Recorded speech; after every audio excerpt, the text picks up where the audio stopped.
भारत में जितने indoor games खेले जाते हैं उनमें शतरंज सबसे पुराना और स्वदेशी खेलों में है। भारत में 1500 वर्ष पुराना ये खेल, इस खेल का इतिहास मिलता है। वैसे 6ठी शताब्दी में भारत में जब ये खेल होता था तब उसे चतुरंग कहा जाता था और तब भी इस खेल में रणभूमि की रचना के हिसाब से ही मोहरों के नाम हुआ करते थे, जो आज तक प्रचलन में है। 7वीं शताब्दी आते आते शतरंज फारस यानी आज जिसे हम ईरान कहते हैं उस इलाके तक पहुंच गया।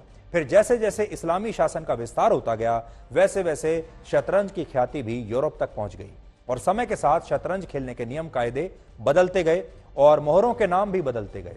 आज जो अंतर्राष्ट्रीय स्तर पर शतरंज का खेल खेला जाता है उसके नियम 15वीं शताब्दी में इटली और स्पेन में बने थे।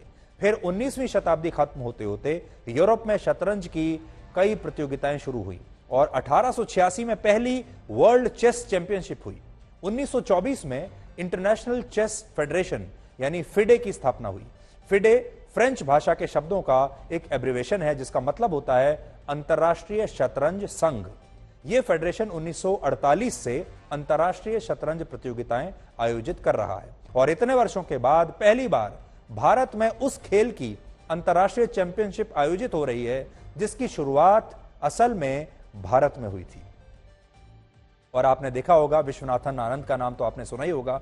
अब भारत ने भी ग्रैंड मास्टर्स पैदा करने शुरू कर दिए हैं। हमारे देश में भी अब विश्वनाथन आनंद के बाद से और बहुत सारे ऐसे ग्रैंड मास्टर आए हैं जिन्होंने शतरंज के खेल में भारत का बहुत नाम ऊंचा किया है और आप अक्सर उनके बारे में भी पढ़ते रहते होंगे। तो भारत अब अंतर्राष्ट्रीय प्रतियोगिताओं में भी अपना अच्छा खासा जो नाम है वो अब कर रहा है इस क्षेत्र में।